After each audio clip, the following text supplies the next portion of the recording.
Chris. I'm going to give you an update on my Grand Arena. I also have, I made myself a set of notes that I wanted to chat about today.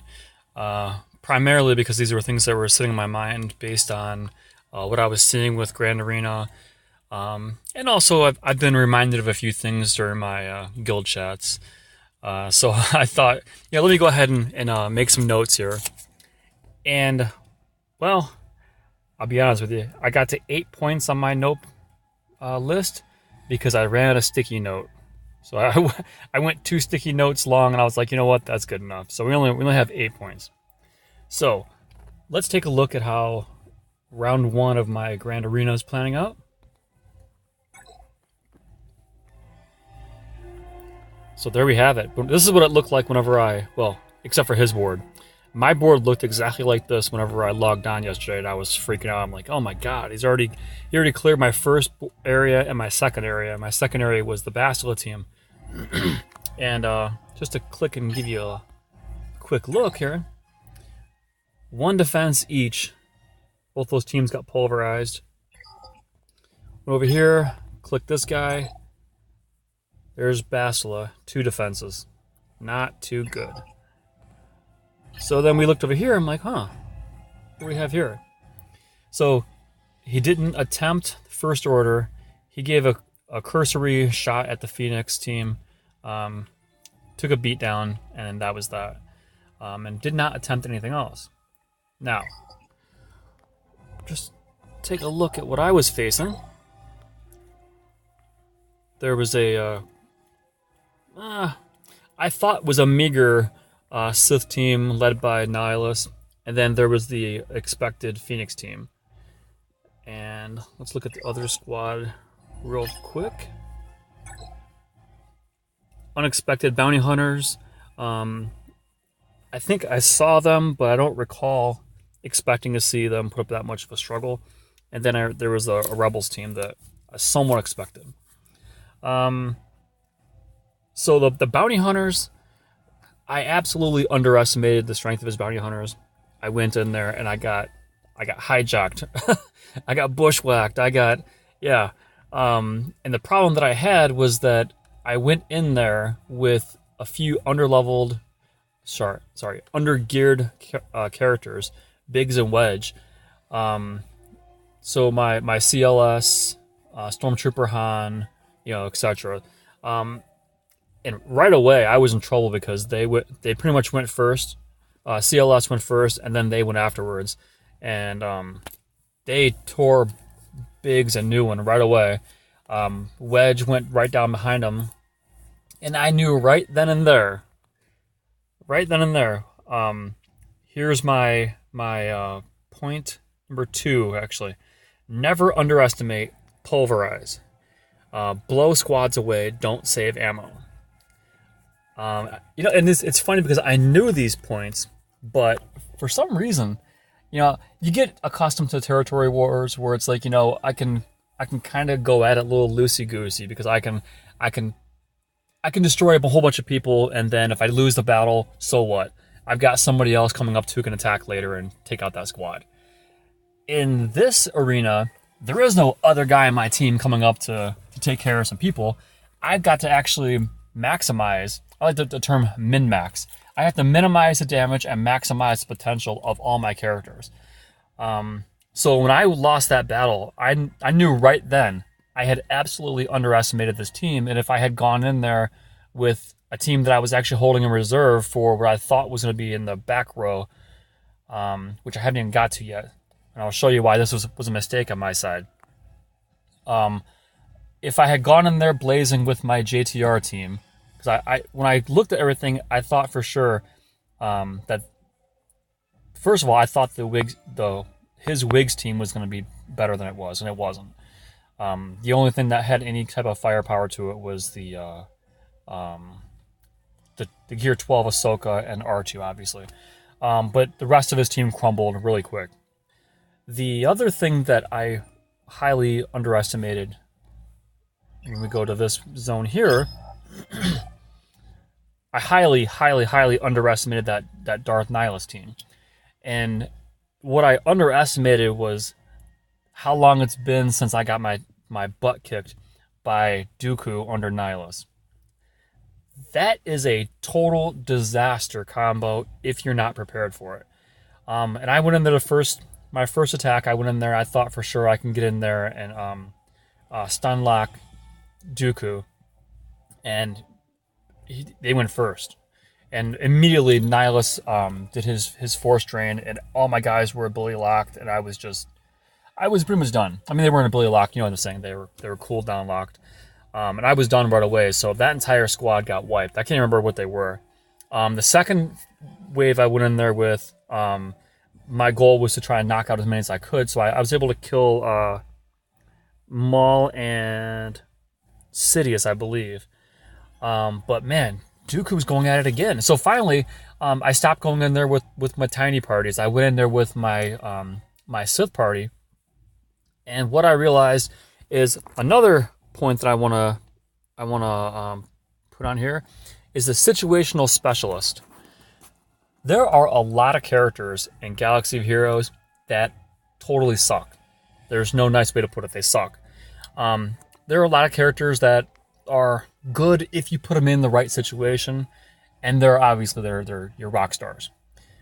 I like to use situational specialists, and the perfect example in this one, and I didn't even think about it. I just went in there with my Sith team, hoping just to blow out Nihilus, and I thought for sure I'd come back in with a fourth attack, and I'd have to fight Dooku and Fives by themselves, and without Nihilus, Dooku would not have been a problem. This is actually another point. But what I realized with my specialist is that it's very easy to get Dooku or Nihilus down into the yellow, but then when they attack, they just pop right back up into the green again. What I realized, just by total accident, to be honest with you, is that in a situation where a guy goes yellow, Savage kills them. And then when Nihilus went yellow, Savage popped up, and I was like, oh my god, I can actually use his ability for a change and be highly productive. So he, 99,000 killed him. I think it's 99,000. Whatever. Massive hit killed him. And then by the time that ability came back online again, it just so happened that Dooku went yellow, and then I murderized him as well. And obviously Fives just crumbled after that. So that was actually how I ended up killing that party off. The thing that I want to make sure I point out is, I'm bouncing around on my list here. So my number 5 list item is target leaders. Most of these parties are built only because of their leader abilities. Otherwise, that party wouldn't be there. As we just discussed, Dooku is not good without Nihilus. Dooku is not good without. Yeah, I'm running low on a list here, but he's sufficient in a situation where you can pick him. He is a situational specialist. If you can get into a situation where you can stun lock somebody, Dooku's a champion. If you can get into a situation where you can heal, and make him taunt or something like that, or maybe like with an R2 situation where everybody has to attack Dooku, and he can just continue stun locking everybody, maybe. But by himself, he's not good. So if I went into my very first attack and my only goal was to kill Nihilus, my second battle, I would have had no problem with that party. I mean, I would have probably had Dooku actually probably would have been the new leader of the next party, and everybody gets like 10% evasion or something like that. So it would not have been that big of a deal. I probably would not have went 3 attacks into that party. So going on to the next party down below, it was I guess it's sort of like a situational thing as well. What I realized when I was looking at the Phoenix party was it doesn't matter how many Zetas they have there. There's one truth. They're all rebels. So I just went ahead in there and with Vader as my leader, and just kept having him dot everybody over and over again. None of their abilities can stop his sword and stuff like that. So I ended up hitting Zeb for like 143,000 or something like that with a Culling Blade. Yeah, that, even though that was his best party overall, Vadered. I'm still going to avoid that last party for 1 second, because I want to go in here and talk real briefly about number 7. Seek out your weaknesses. When I talked earlier about the bounty hunter situation, when I went in there and my CLS team just got beat down, I was enraged. I mean, I was like Trey, just firing lightning bolts in the ground, and I'm just like, I really wanted to throw my phone across the room. One of the things that I think that a lot of players have a situation with is that they are what I like to call paper champions. Paper champion, and by the way, this is a point on here. Number 8, don't be a paper champion. So you're gonna combine 7 and 8 here. Don't be a paper champion. A paper champion is someone who has a very easy time of gearing their guys and leveling their guys and starring their guys, and they're gonna sit in your guild chat and Discord, and they're gonna show you all their screenshots of all their guys and their collection, and they have all these great advices for you, and they can tell you how to mod your characters, and they're gonna show you screenshots of their 25 speed mod, and then when Territory Wars comes around, for some reason they have internet connection issues for 2 days. Then when any type of situation rolls around, like, oh, it's time for the Heroic Sith raid, oh gosh, I'm gonna be out of town tomorrow. The guy's not there. They can't even bother on territory days to go ahead and place their squads on defense, so at least the computer can operate them. No, they designate themselves for offense, and then they show up and they talk all their game in the day before, and then 2 days after Territory Wars, they're back on there talking again. But when it comes down time to actually perform and attack, they're nowhere to be found. That's a paper champion. And what they do is they have a courage problem. They don't want to lose, so instead of losing, they don't show up, which is, I have a problem with that. And what I really want to do is talk about seeking out your weaknesses, and because this is where they have situation, and this is where I have my big issue right now with my roster, is that when I went into this battle, I thought for sure CLS was just going to own everybody, and I was going to be taunting with Stormtrooper Han. Everything was going to be great. But before any of that happened, Biggs and Wedge were dead. And what I realized right there is my Biggs and my Wedge are both pathetic. And the biggest problem is that they go so well with CLS, they should be good. And because they're not, I'm really suffering, and my roster is suffering as well. And so this is what I'm saying about seeking out your weaknesses, is find out where you're weak, and don't get angry, and don't get frustrated and lose your courage, and don't do the rest of your attacks because of one situation. Focus on that situation. That becomes a point of emphasis going into your future development. I'm trying to finish off my Gear 12 on Thrawn, and I'm going to do that. But all my plans after that, scrapped. I don't care about Sith Raid. I don't care about any of the other stuff. I'm embarrassed to how bad my Biggs and Wedge are. They're my next focus, and the reason that I really, really, really want to focus on that is number 1 issue on my list here. So let's back out. So what I ended up doing totally by accident here is, I didn't even think about this. This is totally by accident. I put my First Order and my Phoenix Squad right there. Well, behind them is my fleet. And they suck. And they suck really bad.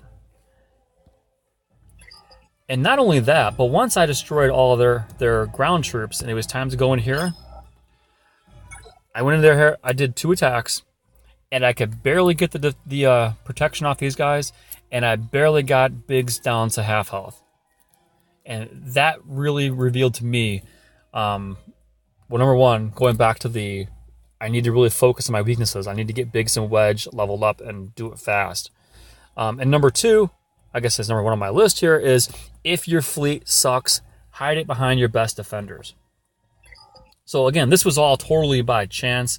I didn't mean to do it, but going into the future, wherever my fleet's sitting, my First Order team will be sitting right in front of it. And I'll probably complement them with whatever other team I deem to be my next best defensive squad. And they will both sit there every single time and defend my fleet, because what I'm realizing is that First Order team right there is not only defending the zone it's in, but the one behind it. Because anybody who gets past that zone is automatically getting 150 banners because actually 250 banners for defeating my fleet because they're no good. And obviously, since I'm only winning by 140 something, 133, some ish, whatever. You get the point. Banners, that's a loss. I lose the war if that's the case. So all that said, I have a couple more items here on my list just to go over, just because I think it's important to say them. This was number 2 on my list. Never underestimate Pulverize. Blow squads away, don't save ammo. And I actually may have said that one already, but we're going to say it one more time. If you see a squad on there, you only have to win 5 battles. There's 2 in top, 2 in the bottom, 1 in the back. That's for my GP. Obviously, other people are going to have more. But I only have to win 5 battles. Don't save anything, because take a look what I had in the back to fight against. Yep, there it is. There it is. I actually had Farm Boy Luke in my team and defeating this squad. So whether I could defeat that thing, maybe there was something good or not hiding in the background, it doesn't matter. What you have to do is you have to win the battle that's in front of you. So don't hold back anything. If you've got a battle to win the battle. And that leads into number 3 on my list is search for wins. Matchups are critical. When I looked at this Phoenix squad, the thing that I realized right away, and thank God I did, is that Vader has such an extreme advantage against Rebels.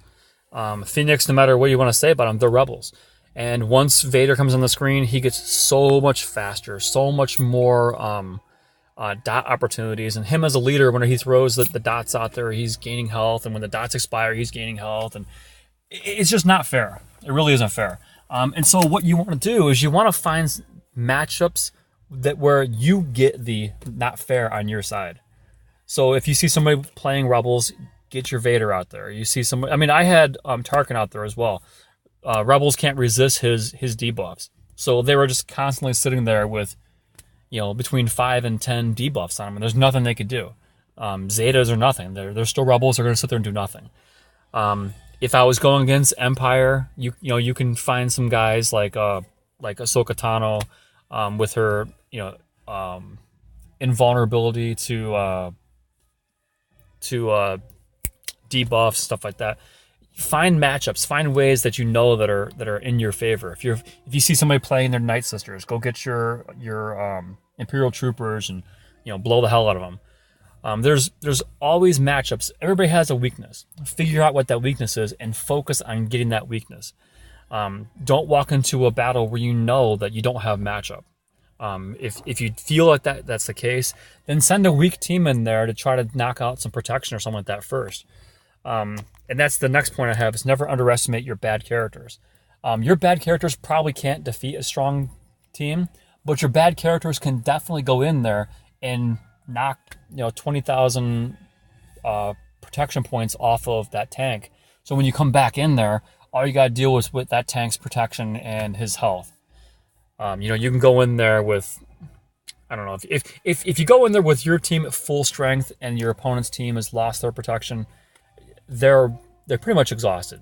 You're going to have a much easier time defeating them. And yeah, I think I've already covered all the other points. So the gist of my story here is that I learned a lot of stuff that I somewhat knew and I somewhat been preaching because of territory wars with my guild mates and things like that. But for whatever reason, it didn't even dawn on me that these are all going to be important aspects of me on Grand Arena. Me, say these things to myself. And I know there's a lot of guys in my guild that have been saying that there's people signing up for guild Grand Arena, and then when it's time for you to actually do the battle, they find out that they just have hodgepodge teams they're going against. And that what we think is happening is that people aren't even assigning defenses. They're looking at your roster, realize you have a better roster than them, and they just log out and don't come back. That's the paper champion. you're going against a paper champion that's occurring. If you go up against somebody's team and it's like 5 tanks, you know that the computer just randomly selected guys and tried to make teams for you to go up against. And that's the kind of thing that number one, it bugs the crap out of me that people are doing that. But number two, it takes away the fun. I mean, I like playing against Oromund. Oromund put up the best challenge that he could give me. You know, he put together some squads that were challenging for me. And when I got to that doggone ship at the back, it made me realize that my fleet is not up to snuff and I've got to work on it. So whether I win or whether I lose, and obviously I think I'm going to win, Oromund has made me a better player because he made me really think and made me focus on what I need to focus on, i.e. Biggs, Wedge, and there's really no excuse for me not to have my first order pilots leveled up. Here's my first order team, not one pilot on there. Yet I've got all my first order I've been focusing on. First order has like 4 or 5 ships in the fleet. Why do I not have them leveled up? I don't know. I don't know. But needless to say, those are all things that made me better. And the interaction here with Oromund has made me a better player. So hopefully he got the same experience out of me, taking a look at my parties, figuring out what I'm doing, what I'm not doing, and learning different combinations of how to overcome things. I really wish he would have attempted to take on the first order team, just to, if nothing else, get some experience on it, how to beat it, how to not do it, what not to do. It's kind of not fair for me to put Barriss in there, but oh well. But if you're wondering, the number one thing you have to do is you have to kill crew. You have to go in there, guns blazing, you have to kill crew, and if you can't defeat the whole entire party, at least when you come into the next battle, there's nobody else with a leader ability. So you'd be fighting all the first order guys without crew's ability. I know it's easier said than done. In this situation, I can't remember the exact math, but he's gonna, if every time you hit him, he's gonna be gaining like 13% health and 8% protection, I think it is, by himself. And if you crit on him, then Bastila is gonna give him another 20-ish% health. So I get it. It's very difficult to do, but yeah, you gotta try. So anyway, I'm going very long on this, and I'm gonna let you guys go. Let me know if you like what I'm showing you, and if you have any thoughts or anything, let me know. Thanks, guys. Have a great day.